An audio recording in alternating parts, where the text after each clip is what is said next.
ऐसा नाम घोष ऐसे पताकांचे भार, ऐसा वैष्णव दिगंतर दावा कोठे, जाता पंढरीसी सुख वाटे जीवा, आनंदे केशवा भेटताची.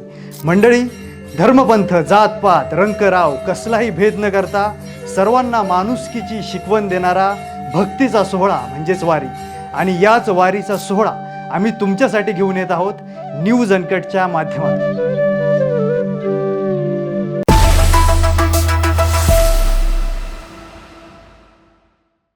नमस्कार, मी इंदिरा. न्यूज अनकटच्या प्राईम टाइम बुलेटिनमध्ये तुम्हा सगळ्यांचं स्वागत करते. सविस्तर वृत्त पाहणारच आहोत, पण त्याआधी नजर टाकूयात काही महत्त्वाच्या हेडलाईन्सवर. 3 महिन्यात दिला 67% परतावा, आता होणार स्टॉक स्प्लिट. रेकॉर्ड तारीख 4 जुलै. हिंदी सक्ती विरोधातील ऑनलाईन मोहिमेत 4000हून अधिक नागरिकांचा तीव्र विरोध. बँकांनी अनुदानाची रक्कम परस्पर कपात केल्यास गुन्हे दाखल करा, मंत्री संजय राठोड यांचं वक्तव्य. आणि जालन्याच्या अंतरवाली सराटीत उद्या मराठा समाजाची महाबैठक. आता पाहूयात सविस्तर वृत्त. एरोस्पेस आणि संरक्षण क्षेत्रातील company Paras defence and space technologies आपल्या शेअर्सचे विभाजन म्हणजे स्टॉक स्प्लिट करणार आहे. सध्याच्या 10 रुपयांच्या दर्शनी मूल्याच्या शेअरचे 5 रुपये दर्शनी मूल्याच्या 2 शेअर्समध्ये विभाजन होईल. या स्टॉक स्प्लिटसाठी रेकॉर्ड तारीख 4 जुलै 2025 निश्चित करण्यात आली आहे. या तारखेपर्यंत ज्या शेअर होल्डर्सकडे पारस डिफेन्सचे शेअर्स आहेत त्यांचे शेअर्स विभाजनासाठी पात्र असतील. महाराष्ट्रात पहिलीपासून 3री भाषा म्हणून हिंदी शिकण्याची सक्ती करण्याच्या राज्य सरकारच्या निर्णयाने शिक्षण क्षेत्रात नव्या वादाला तोंड फुटले. पर्यायी भाषेसाठी किमान 20 विद्यार्थ्यांची अट घातल्याने मराठी भाषिक विद्यार्थ्यांमध्ये तीव्र नाराजी आहे. या विरोधात मराठी अभ्यास केंद्र आणि अन्य 22 शैक्षणिक संघटनांनी सुरू केलेल्या ऑनलाईन अर्ज मोहिमेंतर्गत 4000हून अधिक नागरिकांनी हिंदी सक्ती विरोधात आपला निषेध नोंदवलाय. नागरिकांनी सरकारच्या या निर्णयाला शिक्षणाच्या मूलभूत अधिकारांच्या विरोधात असल्याचं म्हटलंय. शेतकऱ्यांसह विविध योजनेच्या लाभार्थ्यांच्या बँक खात्यात जमा होणाऱ्या अनुदानात परस्पर कपात करणाऱ्या बँकांवर गुन्हे दाखल करण्याचे निर्देश यवतमाळचे पालकमंत्री संजय राठोड यांनी दिलेत. जिल्हा नियोजन समितीच्या बैठकीत ते बोलत होते. नियोजन भवन येथे पालकमंत्री संजय राठोड यांनी जिल्हा वार्षिक योजना, अनुसूचित जाती आणि आदिवासी उपाययोजनेसाठी चालू आर्थिक वर्षातील खर्चाचा आढावा घेतला. या बैठकीला मंत्री, आमदार, खासदार यांच्यासह सर्व विभाग प्रमुख आणि अधिकारी उपस्थित होते. जालन्याच्या अंतरवाली सराटीत उद्या मराठा समाजाची महाबैठक होणार असून या बैठकीसाठी मराठा समाजाने मोठ्या संख्येने उपस्थित राहावं असं आवाहन मनोज जरांगे यांनी केलंय. उद्याची बैठक दुपारी 12 वाजता असून मराठा आरक्षणाच्या मागणी संदर्भातील ही शेवटची बैठक असल्याने तिला मोठं महत्त्व प्राप्त झालंय. मराठा आरक्षणाच्या मागणीसाठी 29 ऑगस्ट रोजी मनोज जरांगे मुंबईत धडकणार आहेत. मराठा आरक्षण आणि समाज मोठा करणं हा या बैठकीचा अजेंडा असल्याचं जरांगे यांनी म्हटलंय. आता सुट्टी नाही आणि मी माझा हटत नसतो, आता मागं हटत नसतो आणि मुंबई आम्ही सोडीत बी नसतो. आता पुऱ्या मागण्यांची अंमलबजावणी झाल्याशिवाय मुंबई सोडायची नाही. जे व्हायचं असेल ते होईल, पण आता मुंबई सोडायची नाही. पण आंदोलन मात्र शांततेत असणार आहे, पण विजय घेऊनच मागं फिरणार. म्हणून ही शेवटची बैठक आणि लढा सुद्धा अंतिम आहे आणि आरपारचा आहे आणि शेवटचाच आहे. पण मराठ्यांचा संयम बघू नका. मराठ्यांनी खूप संयम धरलाय 2 वर्ष. पुन्हा मराठ्यांचा अपमान करायचं काम करू नका. म्हणून सगळ्यात अगोदर माझं महत्वाचं आहे, बाकीचं मी तर बघणारच आहे. आता सरकार मराठा समाजाला आव्हान, फक्त तुम्ही घरी बसून व्हॉट्सअप, फेसबुकवर, सोशल मीडियावरती इथं काय बैठकीत झाले ते बघू नका. तुम्ही इथं प्रत्यक्ष स्वतः हजर पाहिजे, कारण आपल्याला अंतिम निर्णय घ्यायचा आणि शेवटची बैठक आहे. हा विषय मराठा समाजाने डोक्यात पहिला समजून घ्या. अंतिम निर्णय, शेवटची बैठक, त्यामुळं घरी राहायचं नाही. कुर्डुवाडी पंढरपूर मार्गावर अपघात झालेल्या जखमी वारकऱ्यांना गस्तीवर असलेल्या लातूरच्या प्रादेशिक परिवहन विशेष पथकाने मदत करत खासगी दवाखान्यात उपचारासाठी दाखल केलंय. आरटीओ पोलिसांनी अपघातग्रस्त वारकऱ्यांच्या मदतीसाठी पुढाकार घेत तात्काळ मदत पुरवून जखमी वारकऱ्यांना रुग्णालयात पोहोचवण्यासाठी सहकार्य केलं. याबाबत त्यांचं सर्वत्र कौतुक होत आहे.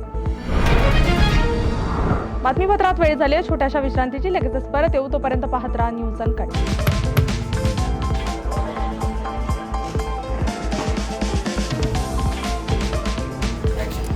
तर या होत्या आजच्या ठळक बातम्या. हा काही रॅन्डम गोंधळ नाही. ब्रेकिंग न्यूजच्या पुढे जाऊन जगाच्या कानाकोपऱ्यातलं अनकट सत्य दाखवणारे आम्ही आहोत न्यूज अनकट. न्यूज अनकट म्हणजे फक्त बातमी नाही, तर प्रत्येक घडामोडी मागचं खरं रॉ ट्रुथ. जगाच्या कानाकोपऱ्यातलं 100% अनकट सत्य. No drama, no filters, just truth. ग्लॅमरचं धम्माल जग, स्टार्सचे मसालेदार किस्से आणि पडद्यामागचे रिअल हिरोज. बॉलिवूडपासून मराठी सिनेमांपर्यंत फुल ऑन एंटरटेनमेंट फक्त कलारंजनमध्ये. गुन्ह्यांचा पर्दाफाश, थेट तपास आणि शॉकिंग रिव्हिल्स. क्राईम कनेक्शन जाणून घ्यायचंय मग पहा न्यूज अनकटचा क्राईम रिपोर्ट. आता शेती म्हणजे फक्त नांगरच नाही, तर ड्रोन, डाटा, डिजिटल आयडियाज आणि शेतकऱ्याचा नवीन अवतार.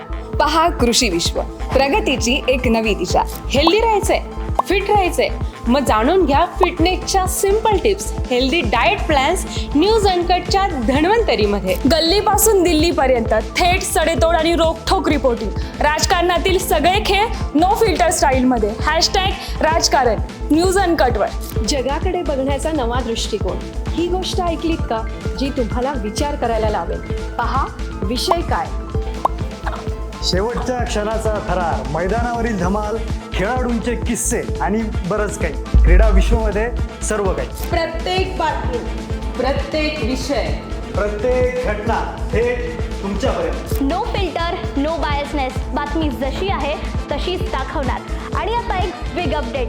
News Uncut is levelling up. आता न्यूज अनकट घेऊन येत आहे एक नवीन स्वतंत्र चॅनल, जिथे सगळं काही थेट, रिअल आणि अनकट असणार. More content, more shows, more real talks. Presenting uncut explain.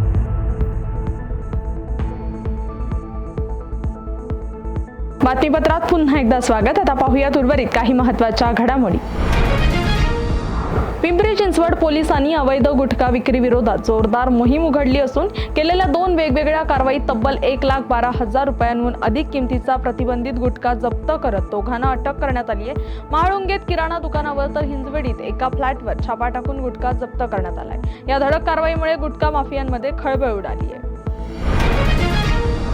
नाशिकच्या चांदवड तालुक्यातील दयाने गावात सागर इंडस्ट्रीज कंपनीकडून केमिकलयुक्त विषारी पाणी थेट शेतांमध्ये सोडण्यात आल्याने खळबळ उडाली आहे. या पाण्याचा प्रवाह नाल्याद्वारे नेत्रावती नदीत आणि तिथून जांभुळटेक धरणापर्यंत पोहोचत असून नदीचे पाणी पूर्णपणे दूषित झालंय. तसेच या विषारी पाण्यामुळे परिसरातील विहिरी आणि बोअरवेलचे पाणीही दूषित झाल्याने नागरिकांच्या त्वचेला खाज सुटणे, घसा दुखणे, अंग दुखणे यांसारख्या समस्या जाणवू लागल्यात. या कंपनीवर प्रशासनाने तात्काळ कारवाई करून हे पाणी बंद करण्यासाठी मागणी संतप्त नागरिकांनी केली आहे.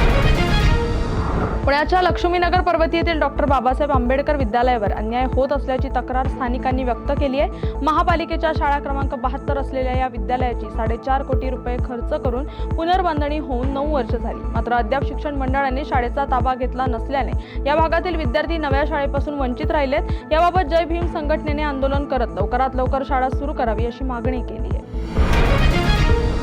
बीड शहरातील उमा किरण शैक्षणिक संकुलात विद्यार्थिनींवर झालेल्या अत्याचार प्रकरणी 2 शिक्षकांविरोधात पोस्को कायद्यांतर्गत गुन्हा दाखल झालाय.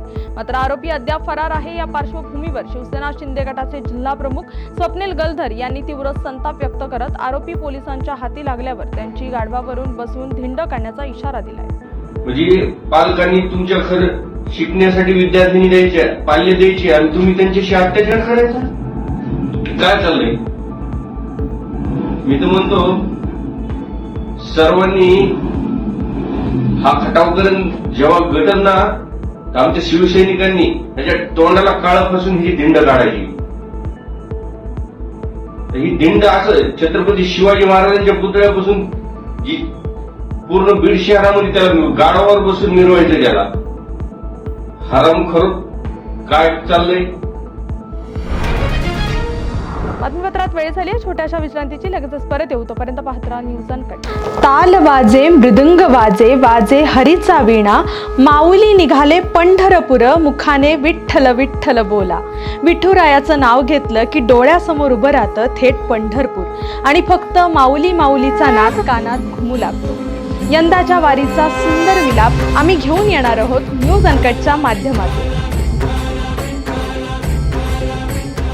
बातमीपत्रात पुन्हा एकदा स्वागत. आता पाहूयात उर्वरित काही महत्त्वाच्या घडामोडी. बुलढाण्याच्या नांदुरा तालुक्यातील तरवाडी गावामध्ये स्मशानभूमीची अवस्था वाईट झाली असून तिथे जाण्यासाठी रस्ता नसल्याने गावकऱ्यांनी तलाठी कार्यालयासमोर प्रेत जाळलं. गावातील नागरिकांनी स्मशानभूमीच्या रस्त्यासाठी अनेक वेळा मागणी केली होती, मात्र त्याकडे लोकप्रतिनिधी आणि प्रशासनानं दुर्लक्ष केल्याने संतापलेल्या गावकऱ्यांनी चक्क तलाठी कार्यालयासमोर प्रेत जाळत प्रशासनाचा निषेध केलाय. मराठवाड्यात अनेक पतसंस्था घोटाळे करून एकामागून एक बंद पडताना पाहायला मिळतंय. छत्रपती संभाजीनगरमधील वैजापूरच्या श्री साईबाबा महिला नागरी सहकारी पतसंस्थेमध्ये 165 ठेवीदारांची 5,83,00,000 रुपयांची फसवणूक झाल्याचं उघड झालंय. काही दिवसांपूर्वीच गैरकारभाराबाबत ठेवीदारांना कुणकुण लागल्याने त्यांनी आपले पैसे काढण्यासाठी तगादा लावला होता. मात्र पतसंस्था पैसे देण्यास असमर्थ ठरल्याने चौकशीतून घोटाळा झाल्याचं समोर आलंय. त्यामुळे पतसंस्थेचे संचालक मंडळ आणि अधिकारी अशा 15 जणांवर गुन्हा दाखल करण्यात आलाय. छत्रपती संभाजीनगरच्या वैजापूर तालुक्यातील चिचडगाव येथे महिला कीर्तनकाराची दगडाने ठेचून हत्या झाल्याची घटना घडली आहे. संगीताताई महाराज असं या महिलेचं नाव असून अज्ञात मारेकऱ्याने आश्रमामध्ये शिरून त्यांची दगडाने ठेचून हत्या केली आहे. वीरगाव पोलिसांसह श्वान पथकासह तपास सुरू केलाय. ही हत्या कोणी आणि का केली हे अद्यापही समजलेलं नाहीये. आणि या बातमीचा वेळ झाली आहे. प्राईम टाइम बुलेटिन मध्ये इथेच थांबायची. तोपर्यंत पाहत राहा न्यूज अनकट.